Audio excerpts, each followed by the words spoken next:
Subscribe! Hey guys, it's Nick from Triple Tactics YGO. Today, we're bringing you another banger video about the best decks post-AGOV.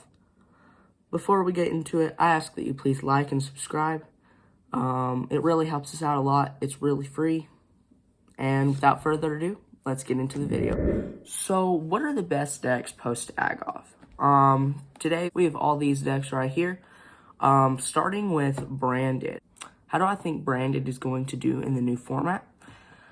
I think it'll do what it normally does. It still loses to 1 Ash unless you open the cross out, call by, etc. But it's still really a threat. So I think it has a pretty great ceiling. I think it has a mid floor just because it does lose to the 1 Ash, which is the most prevalent hand trap. And probably still will be. So I guess we'll put it in great ceiling, mid floor. Next is Dinos. I think it has mid ceiling. It has a pretty okay floor, so we'll put it in mid ceiling, mid floor. Not much else we can talk about. Branded Chimera. Let's talk about this one for a minute. I think it's one of the best decks, guys, honestly.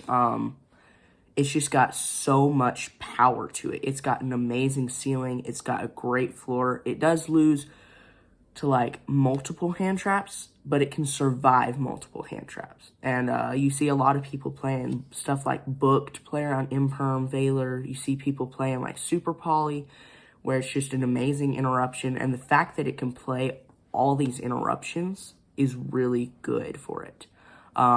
It just has an amazing sense of follow-up. It also has like a bunch of one-card combos. You've got Codal, you've got Sword Knight, you've got Branded Fusion. You can have like the Branded opening package to even go one step further if you're looking for more consistency.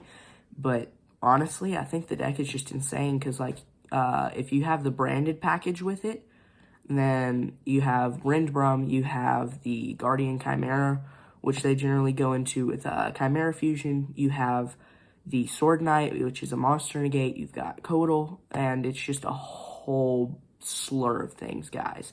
It's really a powerful deck, I feel.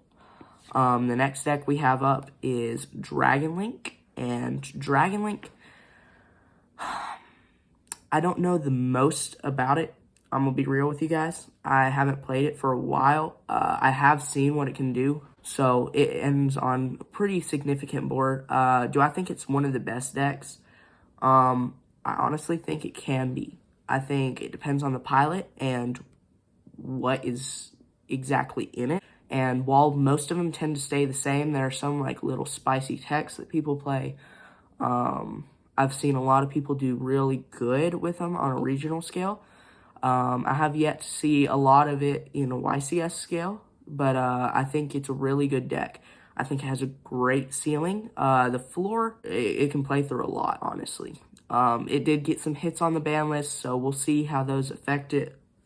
But other than that, I think it has a great ceiling, great floor, so we'll put it in the great ceiling, great floor category.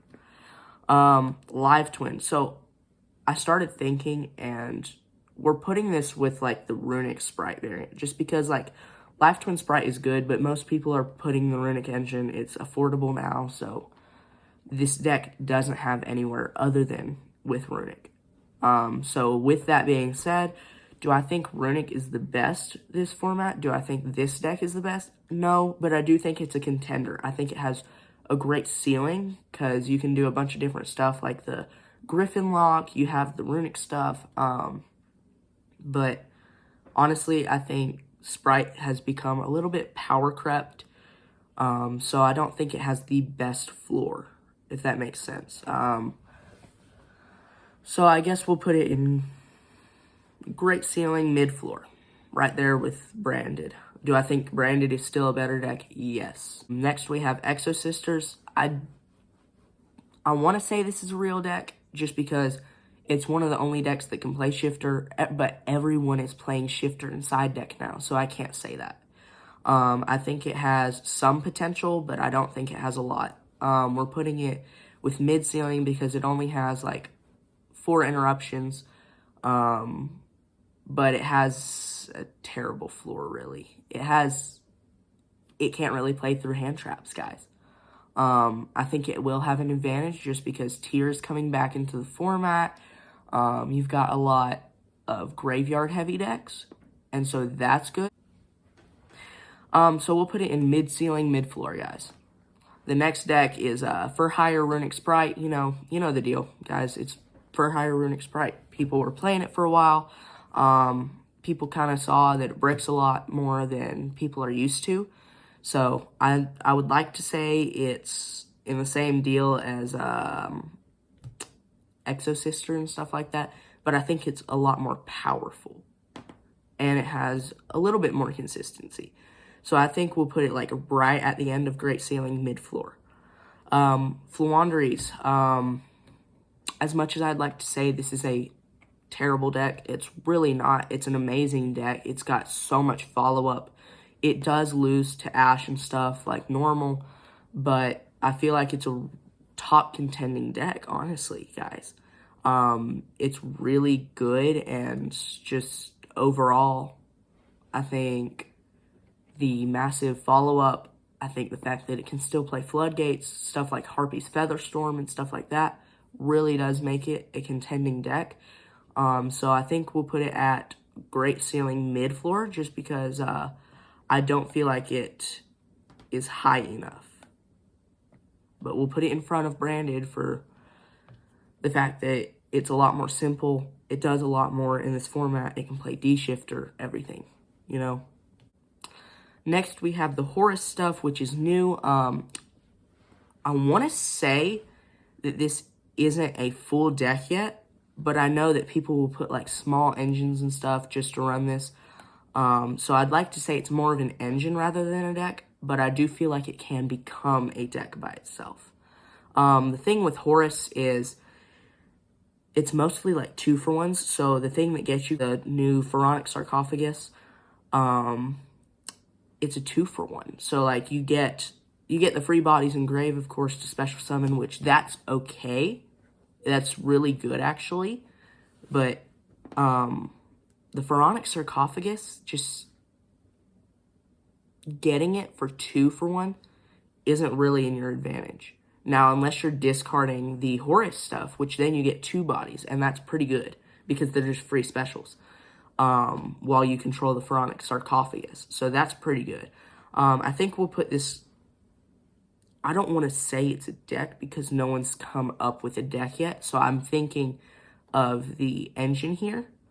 If it was a deck, I'd say it'd be mid-ceiling, mid-floor. But as an engine, I think this is going to have some great impact on the meta. It's just going to be really good throughout the meta.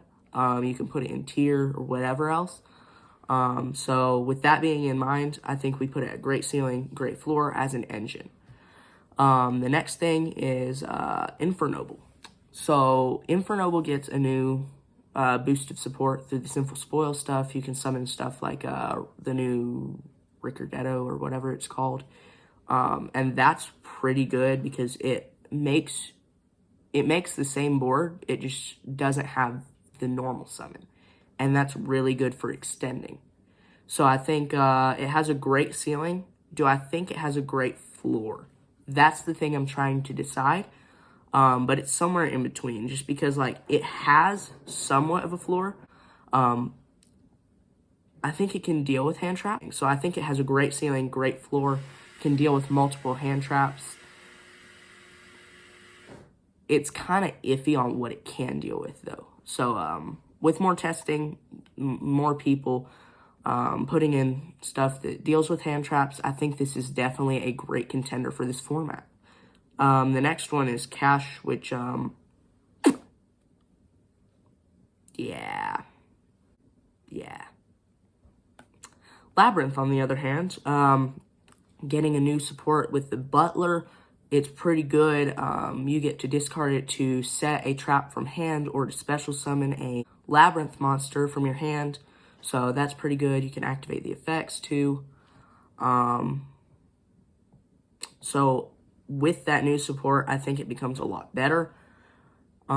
This deck honestly has only like 1 or 2 choke points, because like Imperm, Effect Veiler don't really affect it. You know, Ash and Ghost Bell affect it, so you've got a lot of engine to play with. Then again, it's a trap deck. We know that traps are some of the most powerful cards in the game, but they're really slow. That being said, I think it has a great ceiling, great floor. I think it's honestly a top contender for the meta. The next is Manadome. They get 1-card combo through the level 4 Heart or whatever it's called. As much as I'd like to say it'll be good, I don't think it'll be the best, just because it does still lose to the same stuff. Droll, you lose to DD Crow on the VSIS, which Droll isn't as much used nowadays, but DD Crow, you're seeing that in a lot of side decks. You're also seeing Bystials. I think in like 90% of side decks, there are DD Crows or Bystials, or both. So that's something to really consider going forward. Do I think it's going to be really good? It has an amazing ceiling. So I think that makes it a contender. Do I think it makes it one of the best contenders? No. So that being said, I think we put it in the great ceiling, mid-floor, along with like Flu and stuff. Next, we have Marincess. Now, if I'm being honest with you guys, every time I've faced Marincess, I've lost. Because I don't know the deck that well. So correct me if I'm wrong in the comments on what you guys think. But I think it has an okay ceiling. I think its floor is mid though. I also don't think it's just like the strongest, just because it's just not the best deck. It has potential, but only in certain hands. Is it the best deck? By no means. But is it a good deck? Sure. Next, we have Mathmech. I think the same thing applies for like Marincess and Mathmech. Do I think it's good? Yes. Do I think it is good with everyone? No. I think it's good only with certain pilots. But that being said, I do feel like it's better than Dino and Marincess. Pirelli. I think this is a truly great deck. It does lose to the same stuff normal decks do. You don't have the 3 Delicious, so it makes getting to Noir a little bit less consistent. But with the Baby Noir being able to set Yeep, you get a draw 4 if you open Sleepy and any other memory, so that's really good. I think it has a great ceiling, great floor, because it can play through some hand traps. I just don't think it can play through a lot.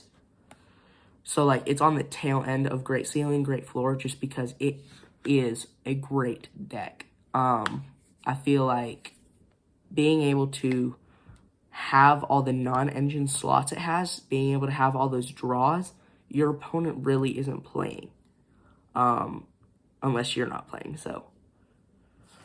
The next thing is Rescue Ace. I've been testing with this deck, guys. It is a great deck when you get to pop off, but you lose to a lot. You lose to Ash, Imperm, Veiler.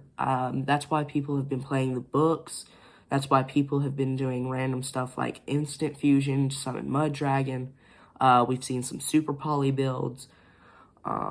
Just stuff to protect against those things. And if you see those things, then yes, the deck is great. If you don't, then you lose to them. With the new Sinful Spoil stuff, you get a lot more consistency. You get to play through a lot more. I do feel like it's great ceiling, great floor. Maybe even one of the best decks. But we'll stick with great ceiling, great floor. You've got Resonator. You've got a mid-ceiling, no floor. You've got Rika. Okay, just won a YCS in Europe, I think. So obviously it still has its uses. It's still really good. You end on a lot.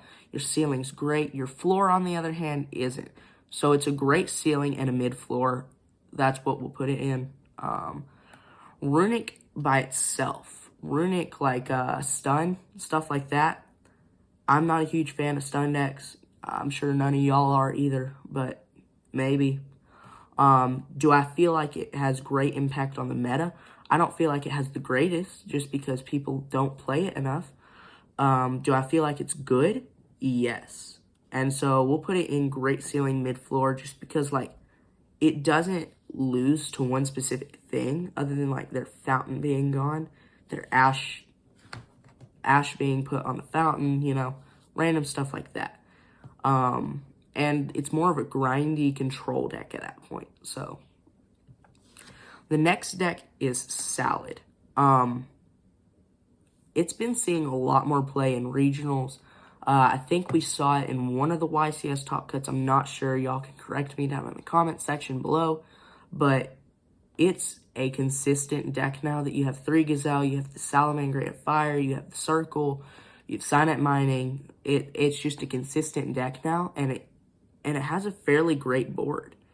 It doesn't lose to one hand trap specifically, other than like Nib, but then again, a lot of decks lose to it. So I think we put it on the tail end of Great Ceiling, Great Floor, or right at the beginning of Great Ceiling, Mid Floor. But I think it has a great floor just because of the fact that it can play through those hand traps. The next deck we have is Sprite, regular Sprite. I don't think this is very good. The only variant I think is good without Runick is like Tri-Brigade, and I don't think it's the best. It's been topping some regionals, doing good at like local OTSs, but do I think this has like large impact? No. I think it has a great ceiling, but I don't think the floor is good anymore. It also has like consistency issues unless you build it right. So I'm putting it great ceiling, mid floor. Tier. I think this is a top contender just because there is so much you can do with the deck. There's no set list. There's a lot more being stabilized, such as like the dangers are being put in more right now. There's also like people playing Shaddolls, people playing the hero package. There's just a lot you can do with it. Does it lose to a lot? It loses to Bestial's Diddy Crow Shifter. Normal stuff that tier loses to. But they're all being played inside. So game 1 is a pretty easy steal for you. Plus you can play cards like Super Poly in it, and it just helps you. The tier board is just really, it changes. Like, there's no set combo. There's a set board that you want to get to, like the best board you can. But even if you don't get to that, you're still ending on something good. So that's why I think it's one of the best decks. Unchained. Same thing. It ends on the same board. It can end on the Griffin Lock board, which is still pretty good. I don't think it's the best. Just because, like, there are ways people can play around it now. But they end on the Caesar, they end on the Soul of Rage, they end on the Trap Card Pop.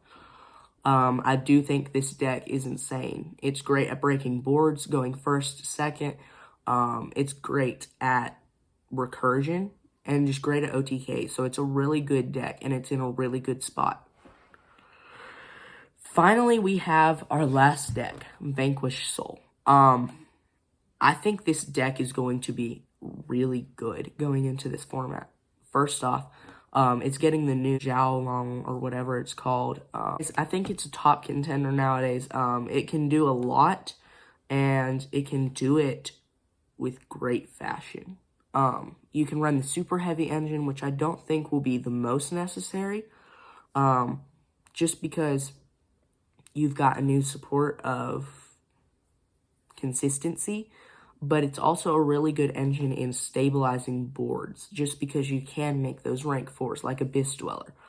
This deck is still a control deck. It's still doing the same stuff it normally will, but it's still a really good deck. So I think it has a great ceiling. I think it has a pretty great floor. It also has a lot of recursion, and that's good. Fenrir also didn't get hit on the ban list, but I don't know why, but it's still here. So you get the Rise Heart, you get the Fenrir. It's just more attributes still. But yeah, I think it's in a great position. Hey guys, in the original recording of this video, I ended up missing a couple of some of the best decks, so I'm going to go back over those real quick. First off is Dark World. I feel like Dark World is going to be a good strategy, especially with the new Ken and Gen support. Just being able to discard stuff out of your hand, it just makes it a lot more consistent. It'll probably still lose to some of the same things, so I would watch out for that. Shifter is coming back still, just because Tear's around and stuff like that, so you might have to deal with some of that, but other than that, I feel like it'll be a pretty viable deck. The next deck up is Heroes. I don't know how strong it'll be, but I still respect the deck, just because there are things that it can do that no other deck can. It still runs DPE, which is a very powerful card still to this day. It can run stuff like the new Wake Up Your Elemental for OTKs, you know, stuff like that. It doesn't lose to one specific hand trap unless you just open one Stratos. Then it'll lose to Imperm or Ash or whatever on the Stratos. But other than that, nothing much changes for it in this new set. It just becomes the same as it was. So we'll put it in the mid-ceiling, mid-floor category. I don't think it'll be doing much, but in the right hands, it can definitely see some results. Make sure you hit that like and subscribe button on your way out. And this is Nick with Triple Tactics YGO, setting one and passing till the next one. Peace.